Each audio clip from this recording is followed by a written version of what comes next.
I have no idea what kind of angle I'm going in with this video, but it's been on my mind for like a couple of weeks. I'm someone that has predominantly given more in relationships than I've received. And it's not to discredit anyone that throughout my life has been there for me and encouraged me. But I do believe that I go the extra mile in my friendships to make sure that my friend is good. I feel like as soon as I went into adulthood, people just started to be so conniving. I will always forgive.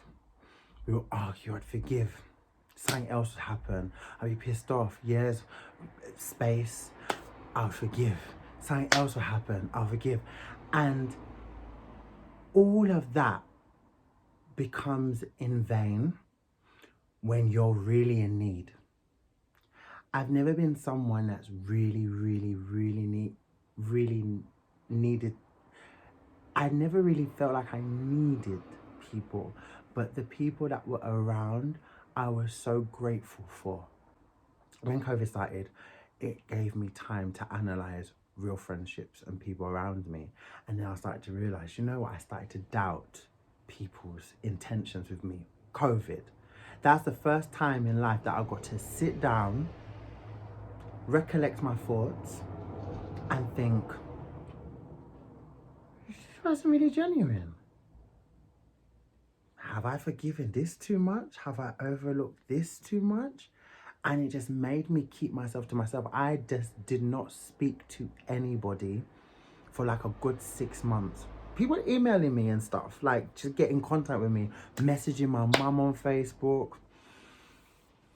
I just didn't want to be bothered with anyone because I was in a place where I didn't feel like I trusted anyone. And then when I started to reach out, it was to people that I could trust, you know?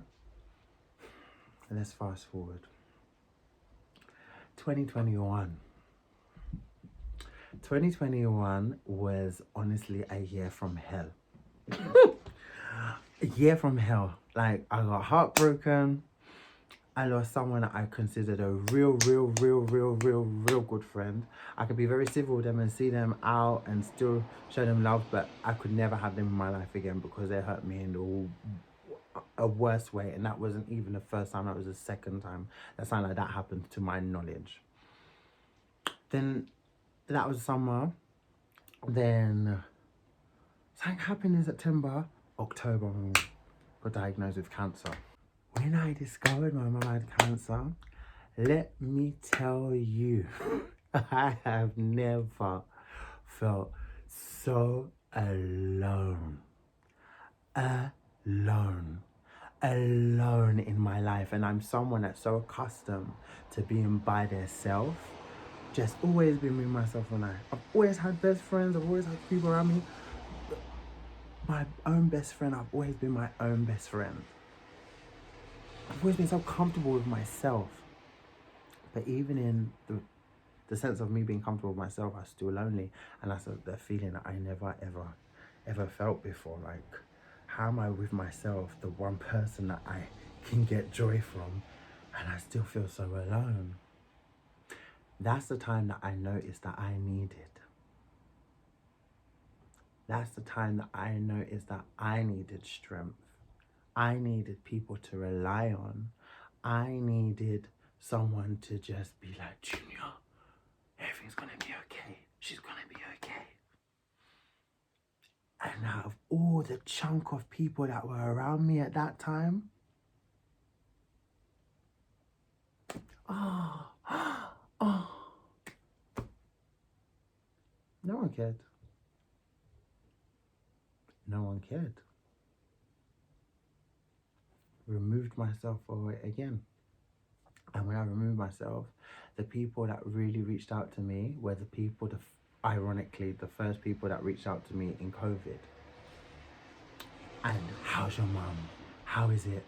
What is going on? Like, she'll be okay. Like, Friend Selma, I don't, she's my friend, she's my sister. This Selma we've got a long history. Yeah. But because she works for NHS as well, and yeah, she knows what it's like. It was so nice to speak to people that relate, and even people that didn't relate, that I was even building new friendships with at the time, were so supportive of me. So supportive. And the people that have been around me for so long were not there. And then when they would message, or when they would ask where I've been, or why hadn't I speaking to them, when they had full knowledge from loads of parties about what I was dealing with, if I didn't tell them myself, I'd be like, wow, this is someone that once upon a time I would have stood in front of a gun for them. Crazy, no? All these people that I care about, I would do the most for them. I was always there. Anytime you needed to cry, anytime you needed a shoulder, anytime you wanted to vent, anytime. But when I was in need, you guys just disappeared. It's like, you know what? It's fine. Then I started to see my mum deteriorate.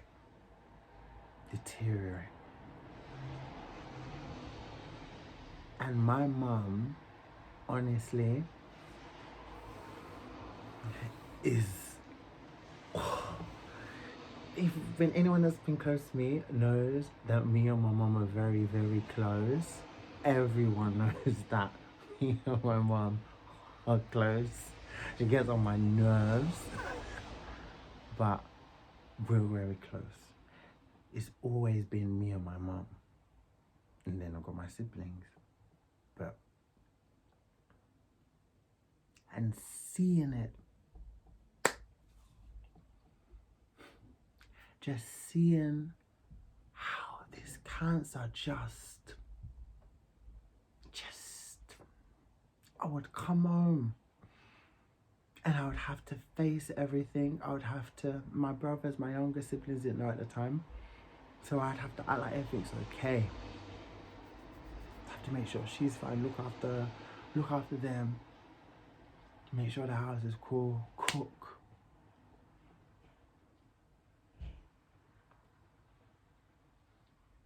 And then I would have a social life, but it'd be empty, it'd be fake. Because I'd be dealing with this and then I'll still be having people inviting me out to places and never ever sitting down with me to actually ask me how I am.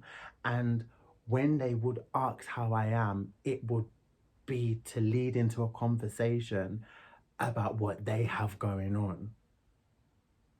This has been the most difficult chapter in my life. The most difficult chapter. Never in my life did I ever think my mum would get cancer. Never. It's like, my mum. Someone that would do something for everybody. If I learned about the most deadliest term called friendship, it would have been through my mum's journey with cancer. Every person that this woman called a friend, not one person came. No one auntie, no one uncle that I've grown up with, nobody came. But the most support that she had was from colleagues from work.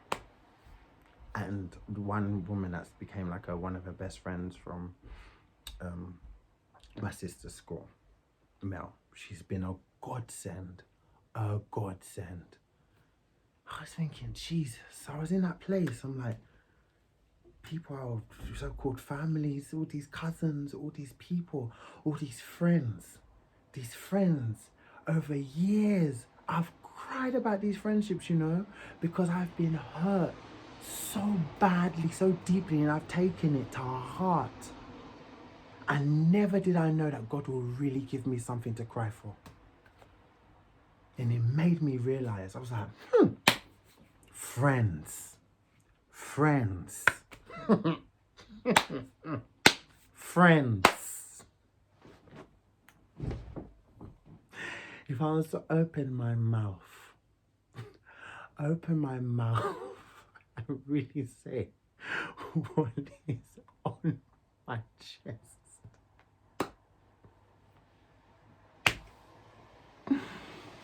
No, I'm better than that. No, I'm not that person. And you're going through this, bear in mind, keeping yourself to yourself. I'm not bothering anybody. Keep myself to myself. I'm not bothering nobody. Still hearing my name. Still hearing my name. Still hearing lies. I'm not even out at this point. And where would these come from? Same so-called friends. People that want to check in, act like they're checking in, but really just want gossip. Had someone around me. I was so close to him. I was so close to two people over the last few years. This person was so self-centered. So self-centered. Always about them. Always. I remember saying, you've not once asked me how I'm doing, how my mum's doing. But every time you're on my phone, you're distressing me about rubbish. I can't stand it. Like, I had the energy for that before. I don't have the energy for anything that you're distressing me about, that you have the power to change. You don't want to change. You just want to moan about it. If you can't get up and help yourself, I can't help you. There's only so much of that one person can take. I already felt like I was in a cage, and I just felt like I was bursting, and I couldn't get out of this cage. Like, it just became overwhelming. Then you have a friend that can't keep it in his pants. Someone that I would never trust in the same room as my man not to make a move on him. I can't have people like that around me. I'm not like that. So how, your friends are meant to represent you, no? How can that represent me? Because I'm not like that. You have people, my bestie, my this, be talking the biggest shit about you. Someone that I thought I had playful banter with and that I really, really enjoyed. Lord of Mercy revealed a secret about these people that I always respected whenever I saw them. Said that they used to hold meetings weekly, bitching about me and my other friend at the time. And then I was just like, wow. When he told me this information, it only took me months and months of him ringing down my phone to make me think, when they were saying all of this, what was you doing? Because you said it was going on for weeks. You kept meeting up and they were bitching, and he would be present. What was you participating in? Because every time he greeted me, it would be horrible. Oh, look at you, slut of the week, you whore. And I'm like, I always thought it was playful banter. But if that was playful banter, what was you saying behind my back? Cut that off. Someone I loved dearly. Loved dearly. I heard the most horrible thing from. I said, Jesus. Cut that off. Another person, imagine. Can you imagine? There's only ever one thing that I've ever done for this person, and I've only ever encouraged this person. New friendship, only ever encourage, only ever encourage and motivated. And this person out of their mouth would say, I'm the only person that supports them. I'm the only person that they trust with good advice. That I'm the only person that makes them want to better themselves. They always say this. I'm the only person that we have decent conversation with. Everyone talks about this and this and this and that. But you, me, we always talk about serious things. Serious. But then this person will go on to say that I'm on escort site, sleepy boy. Do you know something? When I tell you I do not have friends, I don't have friends. And in fact, I've never had friends. I've had people that I don't know well, that I don't know at all from Adam, show me so much more support and respect than the people that I've really let in. And it's crazy to me. It's crazy. These people will use your deepest, darkest secrets, spread them around like it's the talk of the town. Something that could be hurtful, they will laugh. Something that can cause you pain, they will spread. And they will still look at you dead in your eye and talk about being a friend. How much they love you, how much they adore you. Me, I'd rather be friends with 10,000 devils over these idiots of life. Never had a friend. I have not. I've had family. Everyone around me that would have been classified as a friend that's close to me right this minute is family. I don't have friends. The shopkeeper would be a friend before I classify anybody that used to be in my life as a friend. A shopkeeper, every single time I go in there, how's mom? How's she doing? Is she okay today? I started walking here. I wanted to let her, she'll be coming to the shop soon. Every single time without fail. Where these people in my life, all they've got to do is talk about rubbish and invite me to shit. So no, I don't have friends. I have family. And I guess I was venting in this video. I told you I didn't know what direction it would go. I thought I was going to cry at one point, but I didn't, thank God. No one's worth my tears. I just get sad when I think about my mom. She's still here, by the way. She's still here. Thank God. But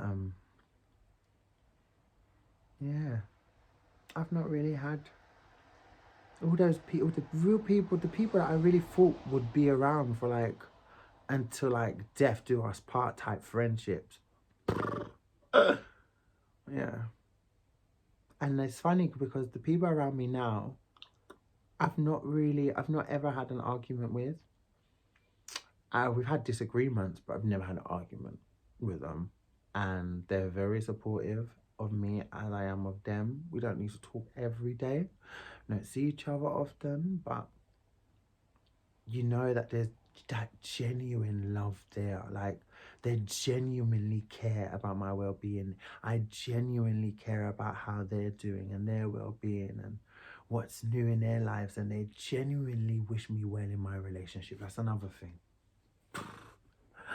That's another thing. My man is my best friend, actually, to be fair. And you know, it's so funny because it's so sad that it takes something so traumatic for you to really see people's true colors. It's such a shame because it's something that you'd never forget. I can never forget this. But my heart is still so good. Like, I could see these people and still say hello and embrace them. Could never be in my life. Never. It's sad. It honestly is so sad how people are nowadays. And they'll be shouting and talking about friendship and wondering why certain things don't work out for them. Why people treat them the way they treat them, and why people do the things they do. Because they don't recognize what they in return are doing, and they're getting what they're giving. I always said to myself, and I always gave this advice, not every nice thing you do, not every kind thing you do is a blessing, you know. Sometimes you're just a fool. And I feel like you can be so nice that you end up being so foolish. Not anymore. And me, I'm an oversharer. So if you get close, you're going to know everything. And it's not a good thing because people, like, obviously take advantage of that. So I just choose to not have people around me anyway. And it's been cool. I deleted social media, so I got rid of a lot of fake friends, a lot of fake family members, Like, blood ain't thicker than nothing. Like, they're useless. Completely useless. Useless. I'm so disgusted. Even under my own, I'm so disgusted. All these people I would grow up calling an auntie, uncle, cousin, this, they're all a disgrace. All of them. They can all go in the bin. Ugh, honestly.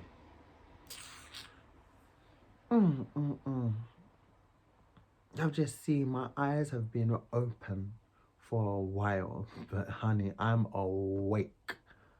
Nothing has shook me as much as cancer. I already started thinking, to be fair, like from COVID, like I told you guys, but this whole journey and how people have acted that were meant to be supportive, and when I needed to confide in someone and nobody was there, terrible. Yeah. It's so horrible.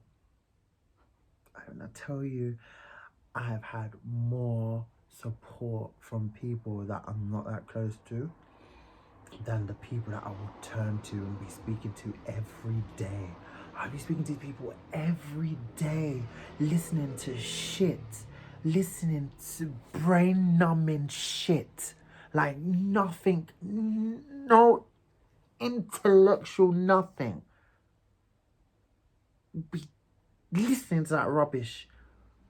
And throughout all of it, I had to be reminding them when I get so frustrated that I'm going through something here, like, would it be nice for you to ask? Friends? Told you I don't have friends.